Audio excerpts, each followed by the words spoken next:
Hello বন্ধুরা, আপনারা আমাকে অনেকেই কমেন্ট করেছেন যে ভাইয়া জিমেল অ্যাকাউন্ট কিভাবে ডিলিট করব। আমার মোবাইলে 2-3টা জিমেল অ্যাকাউন্ট, আমি কিভাবে জিমেল অ্যাকাউন্ট ডিলিট করব। তো আজকের ভিডিওটা মূলত তাদের জন্য যারা জিমেল অ্যাকাউন্ট বা গুগল অ্যাকাউন্ট ডিলিট করতে পারেন না তাদের জন্য। তো ভিডিওটি শুরু থেকে শেষ পর্যন্ত মনোযোগ দিয়ে দেখবেন, তাহলে আপনিও ডিলিট করতে পারবেন। তো ভিডিওটি শুরু করা যাক। তো বন্ধুরা, জিমেল অ্যাকাউন্ট ডিলিট করার জন্য আপনি আপনার মোবাইল থেকে জিমেল অ্যাপসটি ওপেন করে নেবেন। ওপেন করে নেওয়ার পর এই কর্নারে দেখতে পাচ্ছেন লোগো, এখানে ক্লিক করবেন। তারপর আপনারা এখানে দেখতে পাচ্ছেন গুগল অ্যাকাউন্ট, এখানে ক্লিক করে দিবেন। এখানে ট্যাপ করার পর আপনার সামনে এরকম একটি ইন্টারফেস শো করবে। তো আপনারা এখান থেকে ডাটা অ্যান্ড প্রাইভেসি এখানে ক্লিক করে দিবেন। তারপর আপনারা একটু স্ক্রল করে নিচে চলে যাবেন। নিচে আসার পর এখানে দেখতেছেন ডিলিট ইউর গুগল অ্যাকাউন্ট, এইখানে ট্যাপ করে দিবেন।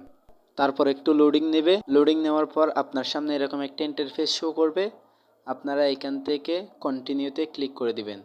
কন্টিনিউতে ক্লিক করার পর আপনি আপনার মোবাইলের লকটা এখানে দিয়ে দিবেন। ফিঙ্গার হলে ফিঙ্গার দিবেন, প্যাটার্ন লক হলে প্যাটার্ন লক দিবেন। তো আপনার স্ক্রিন লকটা দেওয়ার পর আপনার সামনে এরকম একটা ইন্টারফেস শো করবে। তো আপনি এখান থেকে কি করবেন, সোজা স্ক্রল করে নিচে চলে যাবেন। নিচে চলে যাওয়ার পর এখানে একটা আমি কথা বলে রাখি, আপনার এই জিমেল অ্যাকাউন্ট দিয়ে যদি ইউটিউব বা টিকটক অ্যাকাউন্ট খোলা থাকে তাহলে ওইটাও ডিলিট হয়ে যাবে। তো আপনারা নিচে চলে আসার পর এখানে দুইটা শূন্য স্থান দেখতেছেন, এখানে টিক চিহ্ন দিয়ে দিবেন। টিক চিহ্ন দেওয়ার পর আপনারা এখানে কন্টিনিউতে ক্লিক করবেন। কন্টিনিউতে ক্লিক করার পর একটু লোডিং নিবে। লোডিং নেওয়ার পর আপনার সামনে এরকম একটা ইন্টারফেস শো করবে, রিমুভ ইউর অ্যাকাউন্ট। আপনারা সোজা এখানে ক্লিক করে দিবেন। তো এখানে ক্লিক করে দেওয়ার পর আপনার অ্যাকাউন্টটি ডিলিট হয়ে যাবে। তো আশা করি সবাই বুঝতে পেরেছেন কিভাবে জিমেল অ্যাকাউন্ট বা গুগল অ্যাকাউন্ট ডিলিট করতে হয়। তো ভিডিওটি ভালো লেগে থাকলে একটি লাইক এবং চ্যানেলটি সাবস্ক্রাইব করে দিবেন।